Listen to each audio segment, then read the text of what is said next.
ამ ქვეყანაში შექმნილ ფინანსურ კრიზისს ბერძნებზე არანაკლებ და შეიძლება ითქვას უფრო მეტადაც განიცდის აქ მცხოვრები 100,000 ქართველი, ვინაიდან მათი ფინანსური მდგომარეობა პირდაპირ კავშირშია ბერძნების კეთილდღეობაზე. ჩვენი დღევანდელი სიუჟეტის გმირებს ჩვენ შევხვდით აქ ომონიას მოედანზე, სადაც ისინი თვეობით ელოდებიან სამსახურს. ათენის თანხმობის მოედანის სამუშაოდ ჩასული ქართველების თავშეყრის ძირითადი ადგილია. ფინანსური კრიზისის გამო დაუსაქმებელი ქართველების რიცხვი ყველაზე კარგად სწორედ ამ კვარტალშია შესამჩნევი. გაკოტრებამდე მისულ ქვეყანაში მოხუცების მოვლელებისა და ძიძების ხელფასები 700 ევროთი შემცირდა. ქართველების დღის მარშრუტი გრაფიოდან დასასაქმებელი ბიუროდან იწყება, სადაც ისინი მთელი დღე უშედეგოდ იმ ბერძნის ზარს ელიან, რომელიც მათ სამსახურს შესთავაზებს. არა, წყობ, ახლა მე გადამიხადო მაგალითად 700 და 800 ევროები.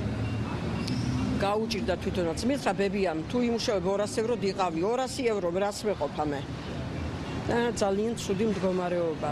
პრობლემას ისიც ქმნის, რომ ფინანსური კრიზისის გამო ქართველებისთვის ყველაზე შემოსავლიან სამუშაოზე მოხუცების მოვლაზე მოთხოვნა პრაქტიკულად აღარ არის. ბერძნები უარს ამბობენ მომვლელებზე და დავდომილი თუ ავადმყოფი მშობლები ურჩევნიათ მოხუცთა თავშესაფარში გადაიყვანონ. ღამეში ვიხდით 5 ევროს, ზოგს პურის ფულიც არა აქვს.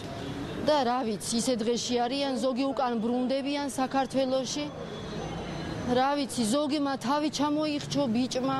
სამსახურს ეძებს 58 წლის თბილისელი ნათელა მჭედლიშვილი. ცოტა ხნის წინ ის მოხუციც გარდაიცვალა, რომელსაც ნათელა უვლიდა და ამით საქართველოში დატოვებულ ოჯახს ინახავდა.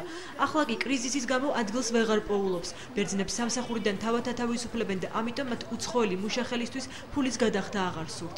და ჩემი საყვარელი საქართველოში დავბრუნე მალე.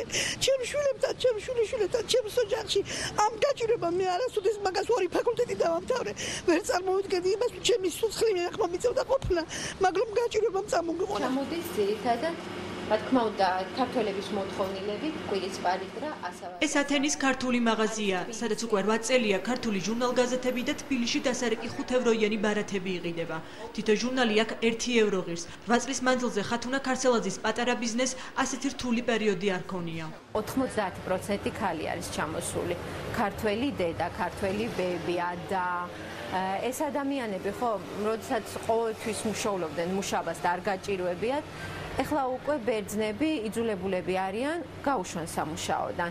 შეიძლება ხვალ რომ მუშაობდეს დღეს, ხვალ უთხრეს რომ ხვალ იცით აღარ მობრძანდეთ სამუშაოზე, იმიტომ რომ გადახდის საშუალება არ აქვს.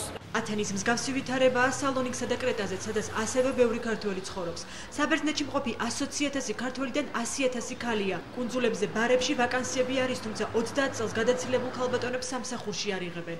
ბევრს უკვე თბილისში დაბრუნებაც სურს, თუმცა საბუთები წესრიგში არ აქვთ. კრიზისის გამო ეშინიათ, რომ სულ უფრო იშვიათად მოუწევთ მივიდნენ ომონიას ქართულ ბანკში, საიდანაც საქართველოში დატოვებულ ოჯახებს ფულს უგზავნიან.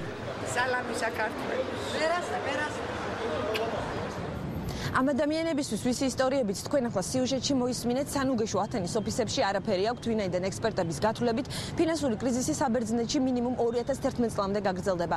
ამიტომ ერთადერთი რჩევა, რომელიც აქ მცხოვრებ ქართველებს საკუთარი თანამემამულეების მიმართ აქვთ, არის რომ ძალიან კარგად დაფიქრდნენ, სანამ ისინი უცხოეთში სამუშაოს საძებნელად სწავლენ.